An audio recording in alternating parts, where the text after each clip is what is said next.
to make commentary, but simply to kind of get to the point and ask any question directly so she can take a couple of them and we can get her some nice supper. Anyone? There must be something. Please, take your time.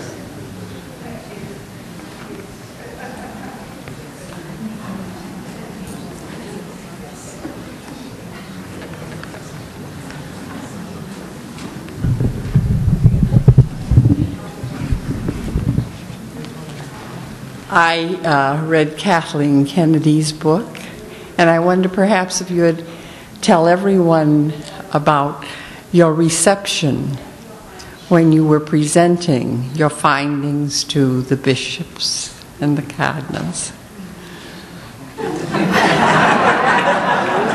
See, which version should I give? This is being recorded. Truthful, okay. Well, the truth is known, pretty much, that I think the bishops really did a wonderful thing. They provided 13 wonderful Catholic lay people to the United States to do an investigation. And I think their intentions were quite honorable. But as we started uncovering things and insisting that we interview a number of bishops and victims, and as well as abusers, I think the waters got a little murky. And I think the bishops were a little bit uneasy with the fact that we really were doing what we set out to do, and that was investigate how many were abused for a 50-year period and how many people who had been abusers.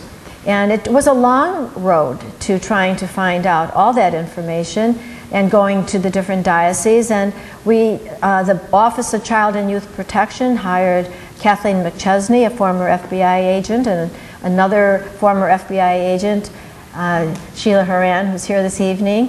And they, in turn, hired some more, like 55 FBI agents to go into dioceses around the country. And Bill Gavin's here this evening as well, who I could probably say they could answer those questions better than I. But in terms of the board, we really, truly, honestly believed that the bishops wanted to know this information.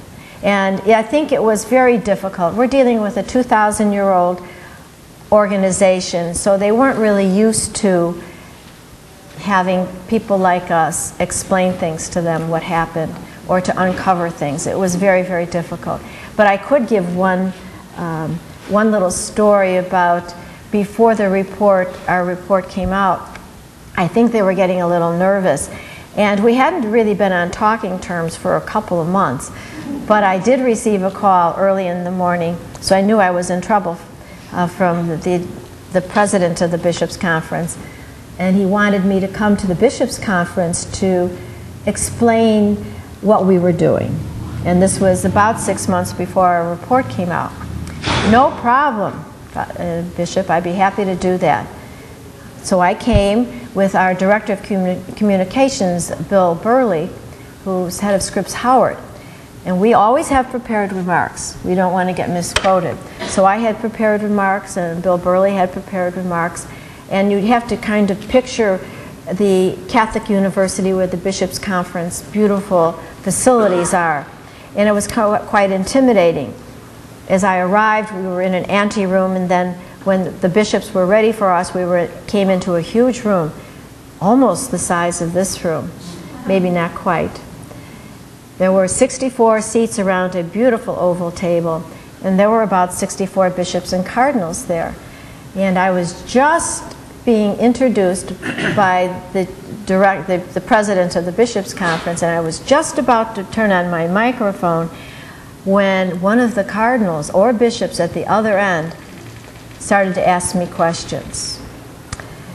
But having had the good opportunities to be on an appellate court almost 11 years by then, I even know as a judge sitting on the appellate court, you have to give these lawyers a chance to even say their name before you give them the hard questions. So in a millisecond, I had decided that I was going to tell Bishop Gregory this. So I said, Bishop Gregory, this is how we shall proceed. I am going to give my report, and then Bill Burley will give his, and when we're through, if there are any questions. It was very quiet, wasn't it, Father? Please, yes. But I think after that I got the nickname of Mother Superior. But it was difficult, but we did it, and the report got out, and I think the bishops did a good job of responding to it. But this is really only skimming the top. There's a lot more to do. And the engagement of lay people, yourselves, you have to be involved. I considered myself a passive Catholic until this opportunity for me occurred. You know, we all sit back at church and let everybody else become Eucharistic ministers or organize an event, and we always did that. But that's how the church got into the mess it got into, because someone else always did the work. We have to become more involved, and I know the priests want us more involved in look at this evening. It's a beautiful summer evening in August on the Cape, and you're all here. This is exciting. I'm finding it very exciting that you are here. So you have to do more than just come to a meeting, though, and have your children. Like I said, what about my children? I have 6 grandchildren and grown married children, plus a 13-year-old I told you about. So how's that? We need to be more involved than our parents were, and we have to help our church. It's struggling right now.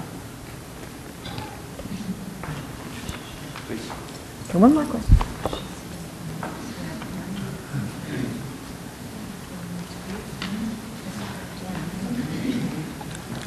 First of all, thank you for coming. Thank you. Very wonderful talk. My concern is, you know, look around this audience, most of us are all gray hairs, or post 50. Silver hairs, I call it. Oh, let's call them silver.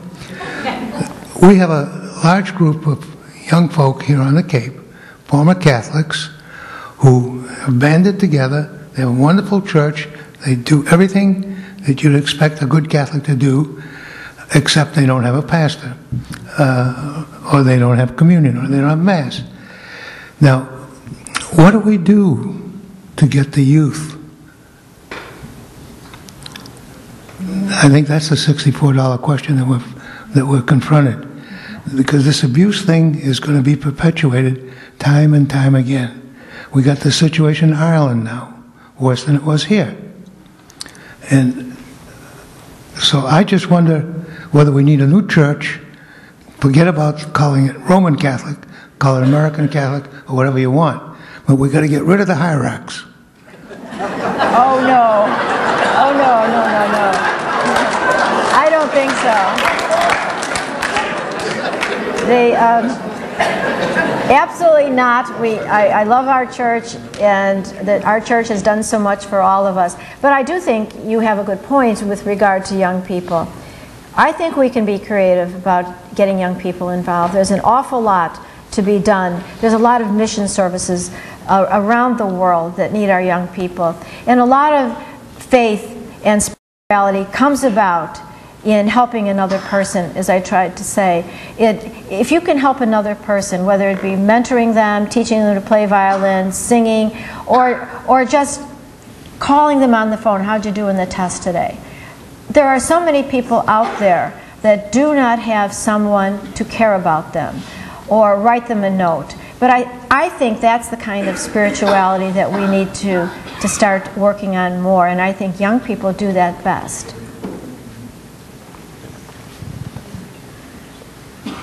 Wow, this is terrific. Nice. Well, okay, if I you. could, on your behalf, in this book that she is quoted in, Being Catholic Now, Prominent Americans Talk About Change in the Church and the Quest for Meaning, she concludes her chapter by quoting an old Irish saying that certainly has come to pass. You have to do your own growing, no matter how tall your grandfather was. I think he'd be pretty happy tonight, don't you think so? Thank you.